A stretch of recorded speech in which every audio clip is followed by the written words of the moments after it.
1699 की वैसाखी वाले दिन गुरु गोबिंद सिंह जी द्वारा खालसा पंथ की स्थापना करते समय अक्सर एक बात मुद्दे का कारण बनती है कि क्या गुरु गोबिंद सिंह जी ने तंबू में 5 प्यारों के सिर काटे थे या 5 बकरे झटकाए थे।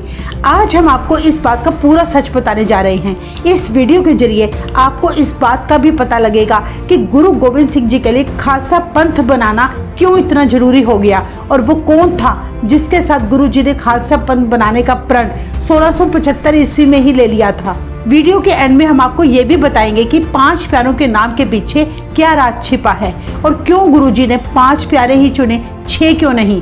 इन सभी बातों को डिटेल में जानने के लिए वीडियो को पूरा देखें और वीडियो पसंद आने पर आप चैनल को सब्सक्राइब करके बेल आइकन को भी प्रेस करें।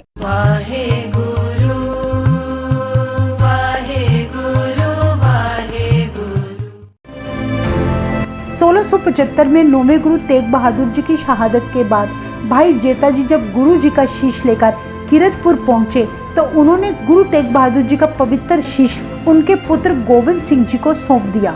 गुरु गोविंद सिंह जी ने भाई जेता जी से तब पूछा कि गुरु तेग बहादुर जी गुरु नानक देव जी की गद्दी के 9वें गुरु हैं, जिन्होंने धर्म की रक्षा के लिए अपनी कुर्बानी दी है, और उनके पवित्र शीश को तुम भाई जेता अकेले ही क्यों लाए हो, तुम्हारे साथ और कोई सिख क्यों नहीं आया। तब भाई जेता जी ने कहा, गुरुजी, जब मुगलों ने गुरु जी को कत्ल करने का हुक्म दिया था तब ऐसा नहीं था कि दिल्ली की धरती पर कोई सिख नहीं था, सिख तो वहाँ बहुत थे।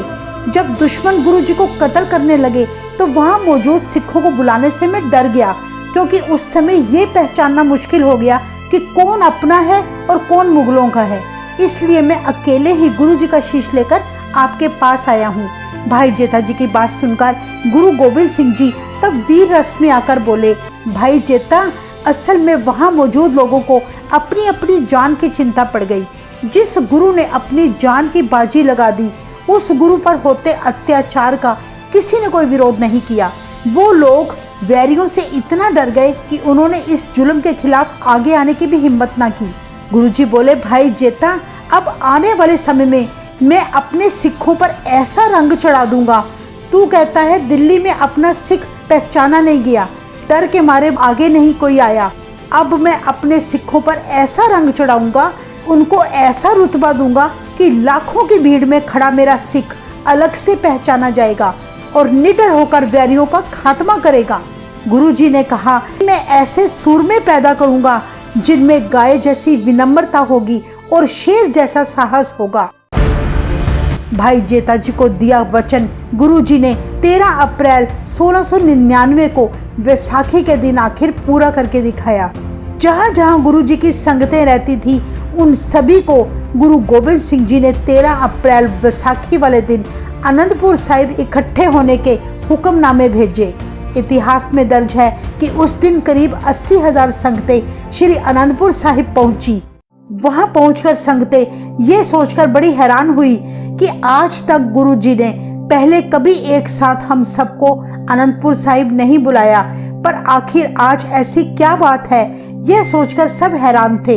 वैसाखी वाले दिन गुरुजी ने वहां बहुत बड़ा दरबार सजा रखा था। कहते हैं कि वहां मौजूद सभी की आंखें तब गुरुजी का बेसब्री से इंतजार कर रही थी। कोई पलक तक नहीं झपका रहा था, बल्कि टकटकी लगाए गुरुजी का इंतजार करने में लगे रहे। आखिर इंतजार खत्म हुआ। गुरु गोबिंद सिंह जी दरबार में हाजिर हुए। उनके चेहरे पर इतना नूर था जो संगतों से देखा ना गया। उनका जाहो जलाल ही इतना था कि किसी की गुरु जी से वचन करने की हिम्मत ना हो पाई। कहते हैं तब गुरु जी ने कहा, खालसा जी, गुरु नानक देव जी से लेकर गुरु तेग बहादुर जी तक आप सब संगतों ने गुरुओं से हमेशा अपनी झोलियां भरी हैं। गुरु ने हमेशा आपको दिया ही दिया है, पर आज मैं आपसे कुछ मांगने आया हूँ। संगतें हाथ जोड़कर बोली, हे दशमेश पिता, ये तन मन धन सब कुछ आपका ही तो है, आप जो भी मांगो हम देने के लिए तैयार हैं। तब गुरुजी ने अपनी म्यान से एक चमकती हुई तलवार निकाली और गरजती हुई आवाज में बोले, संगतों, आज मुझे जमीन, धन, घोड़ा, वस्तु कोई पदार्थ नहीं चाहिए, मुझे तो केवल एक सिर की जरूरत है। ऐसी अजीबोगरीब मांग सुनकर वहां एकदम सन्नाटा सा छा गया।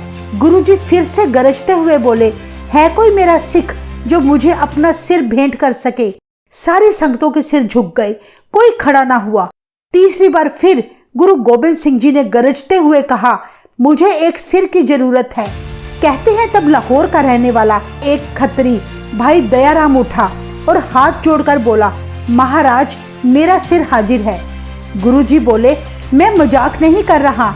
अगर मैंने कहा मुझे सिर चाहिए तो मैंने सच में तुम्हारा सिर धड़ से जुदा करना है। भाई दयाराम बोले, महाराज ये तन मन धन सब आपका ही है, सो ये शरीर भी आपका ही है, आप मेरा शीश स्वीकार करें।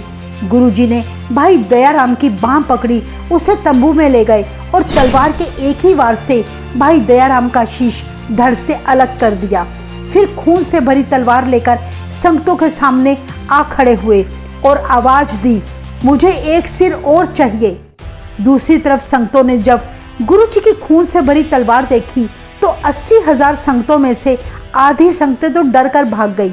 कहते हैं तब वहां मौजूद कुछ मसंदों ने गुरु गोबिंद सिंह जी का यह रूप देखा तो दौड़कर माता गुजरी जी के पास जाकर शिकायत करने लगे, माता जी गुरु नानक देव जी से लेकर गुरु तेग बहादुर जी बड़े प्रेम सहित सिक्खी आगे बढ़ाते आए हैं, पर आपके पुत्र गोबिंद सिंह जी आज संगतों को मारने लगे हैं, अपने सेवकों के ही शीश धड़ से अलग कर रहे हैं। कृपया आप माता जी अपने पुत्र को समझाओ। कहते हैं तब माता गुजरी जी बड़े शांत होकर बोले, मुझे अपने पुत्र पर पूरा भरोसा है, वो मारने वाला नहीं, वो तो भव सागर से पार उतारने वाला है। पर मसंदों को दीन दुनिया के मालिक गुरु गोबिंद सिंह पर भरोसा नहीं था। गुरुजी ने फिर से एक और शीश की मांग की।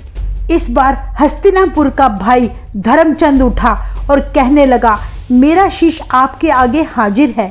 इस तरह गुरुजी ने कुल 5 शीश की मांग की। तंबू में जाकर जिनके सिर धड़ से अलग कर दिए वो 5 सिख थे, भाई दयाराम, भाई धर्मचंद, भाई हिम्मत राय, भाई मोहकम चंद और भाई साहिब चंद जी। उस समय पंडाल में बहता खून देखकर संगतों में त्राही त्राही मच गई। फिर गुरुजी ने अमृत तैयार किया, जिसके लिए गुरुजी ने एक लोहे के बर्तन में सतलुज दरिया का जल लिया। माता साहिब जी ने वहां आकर जल में पतासे डाल दिए। कहते हैं तब गुरुजी ने पहले पतासों को देखा, फिर मुस्कुराकर माता जी को देखा और बोले, अच्छा किया जो आपने अमृत के बाटे में पतासों की मिठास मिला दी, नहीं तो खालसा ने खंडे की तरह बड़ा कठोर बन जाना था। मिठास मिलाने का ये अर्थ है कि जिंदगी जीने के लिए कठोरता और मधुरता दोनों की जरूरत है। कहते हैं तब गुरुजी ने लोहे के बाटे में जल और पतासे डालकर उसने अपना खंडा छुआया और 5 बानियों का जाप करके अमृत तैयार किया। इसके बाद गुरुजी ने उस अमृत को 5 प्यारों के शीश के ऊपर डाल दिया। इस तरह उन सिखों को गुरुजी ने पुनः जीवित कर दिया। गुरुजी ने 5 प्यारों को अमृत पिलाकर उन्हें नीले चोले पहनाए, उनके सिरों पर सुंदर दस्तारें सजाई, 5 ककार धारण करवाए जो थे केस, कंघा, कड़ा, कृपाण और कच्छहरा। गुरुजी ने अपने 5 प्यारों को नाम दिए, भाई दया सिंह, भाई धर्म सिंह, भाई हिम्मत सिंह, भाई मोहकम सिंह और भाई साहिब सिंह जी। और फिर खुद 5 प्यारों से अमृत छककर गुरु गोबिंद राय जी गुरु गोबिंद सिंह बन गए। कहते हैं तब गुरुजी अपने खालसा को सजाकर पंडाल में ले आए। उन सिखों को जीवित देखकर पंडाल में बैठी सारी संगतें हैरान हो गई।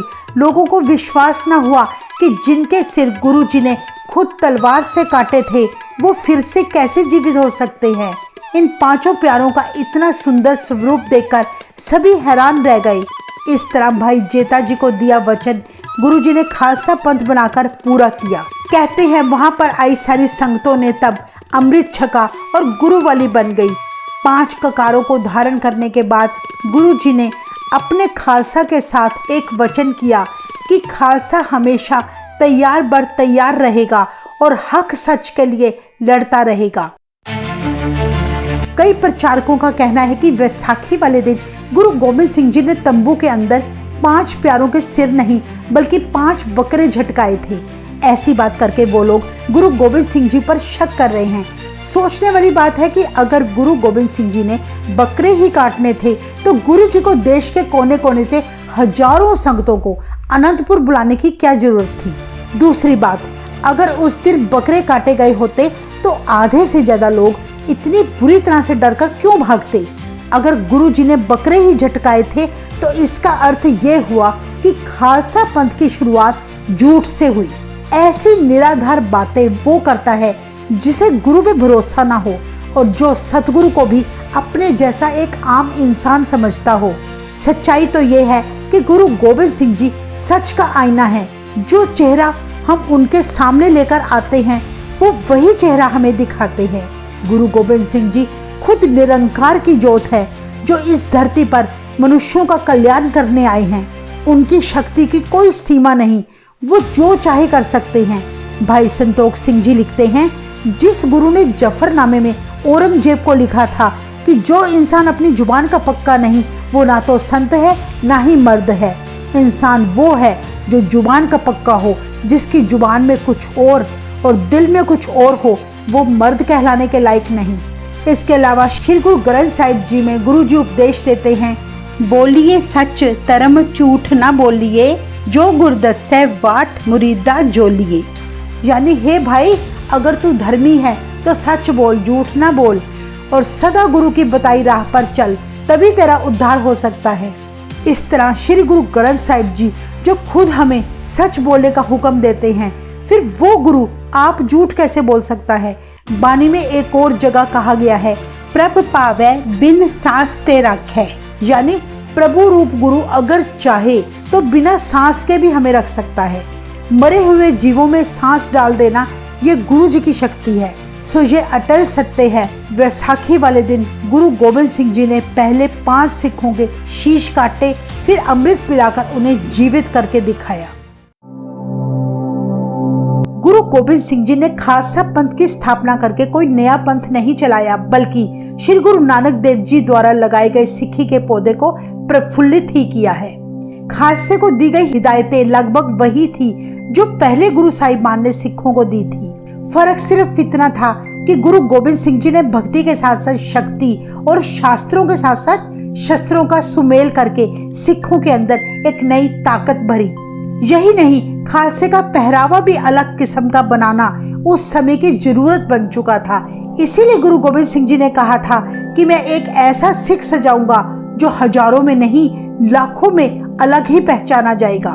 हम आपको बता दें कि गुरु घर में 5 प्यारों की मर्यादा श्री गुरु नानक देव जी के समय से चली आ रही है। पहले गुरु से लेकर 9वें गुरु श्री गुरु तेग बहादुर जी तक 5 प्यारे हमेशा उनके साथ रहा करते थे। वो बात अलग है कि गुरु नानक देव जी के 5 प्यारों के नाम इतिहास संभाल नहीं सका। गुरु अर्जुन देव जी के भी 5 प्यारे थे, भाई बिधि चंद, भाई जेठा जी, भाई लंगार जी, भाई पिराना जी, भाई पैड़ा जी। इसी तरह गुरु तेग बहादुर जी के भी 5 प्यारे थे, भाई मतीदास, भाई सतीदास, भाई दयाला जी, भाई गुरदत्ता जी, भाई जेता जी। इसी मर्यादा को आगे बढ़ाते हुए गुरु गोबिंद सिंह जी ने 5 प्यारों का चयन करके खालसा पंथ की स्थापना की और वचन किया कि जहां 5 प्यारे होंगे वहां मैं उनके बीच खुद हाजिर रहूंगा। हम आपको बता दें कि खालसा पंथ की स्थापना गुरु गोबिंद सिंह जी द्वारा लिया गया कोई जल्दबाजी का फैसला नहीं था। इसके पीछे लोगों का सदियों पुराना दर्द छिपा था, जिसकी दर्द भरी पुकार गुरु गोबिंद सिंह जी ने अनुभव की थी। ये दर्द भरी पुकार थी छोटी जातियों पर हो रहे बेतहाशा जुल्म की और बेकसूर लोगों के जख्मों की। इन बेकसूर लोगों के जख्मों पर मलहम लगाना और आगे से ऐसे जुल्मों को रोकना ही खालसा पंथ की स्थापना का मुख्य उद्देश्य था।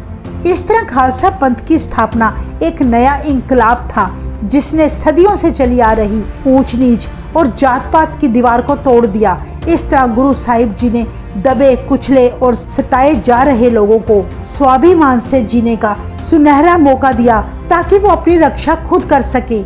इसके अलावा गुरु जी ने देखा कि उस समय के मसंदों ने गुरु साहिब की शिक्षा के उलट गुरु घर की जायदादों को निजी जायदादें जानकर हड़पना शुरू कर दिया और इस प्रकार वो सिक्खी के मुख्य उद्देश्यों से भटक गए।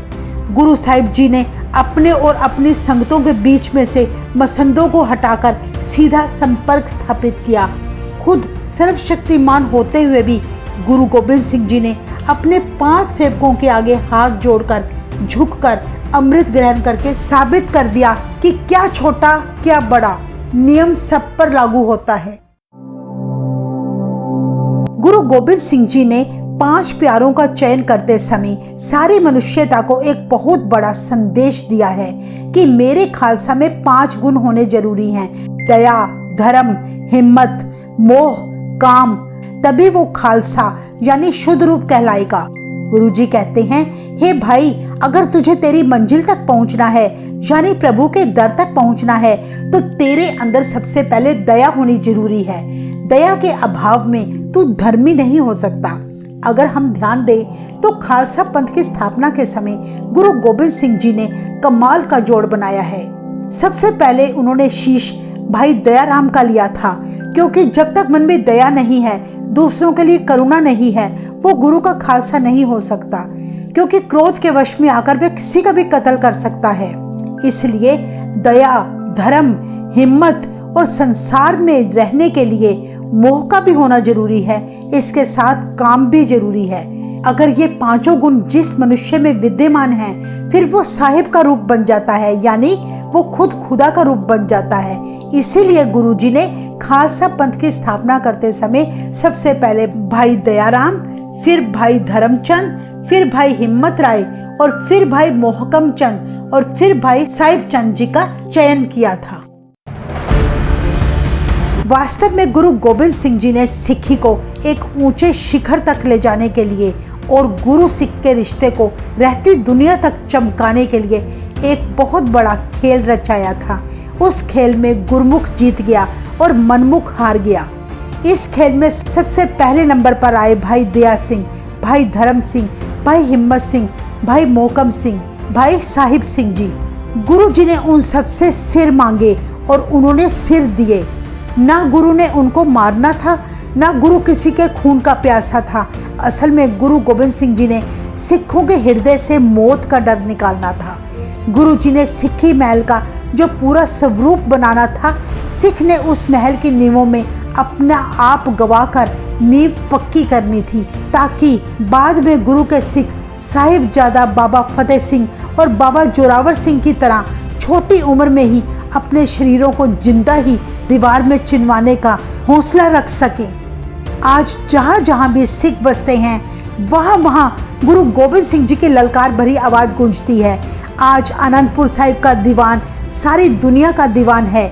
गुरु सबकी आवाज़ है, गुरबानी की आवाज़ है, प्रेम की आवाज़ है, खालसा की आवाज़ है। है कोई ऐसा जो आज भी 5 प्यारों की तरह कहे, मेरा सिर अब बिक चुका है तेरे हजूर, मेरे गुरु अब मुझको रखना ऐबों से दूर। गुरु का अमृत छककर सिखों में इतनी शक्ति आई कि गुरु का एक एक सिख दुश्मनों के 1.25 लाख फौज से टक्कर लेने से भी हिचकिचाता नहीं था।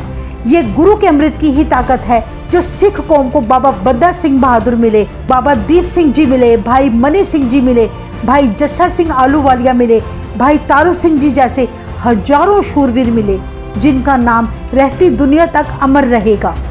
गुरु के सिंह सजकर खालसा पंथ ने गुरु गोबिंद सिंह जी की अगुवाई में 14 जंगें लड़ी और उनकी हर जंग में फतेह हासिल हुई। अंत में गुरु जी कहते हैं कि पूर्ण खालसा वही है जो अपने बाहरी पहरावे के साथ साथ अपने हृदय को ज्ञान की कसौटी पर परखता है। गुरु साहिब ने केवल बाहरी पहरावा पहनने पर ही जोर नहीं दिया, बल्कि ये भी कहा कि जितनी देर कोई मनुष्य अंदर से शुद्ध नहीं होता, उतनी देर तक वो खालसा कहलाने का हकदार नहीं है। इसलिए आओ वैसाखी के पवित्र दिन गुरु गोबिंद सिंह जी की बताई गई हिदायतों पर अमल करें और अपना जीवन बेहतर बनाएं। वाहेगुरु जी का खालसा, वाहेगुरु जी की फतेह।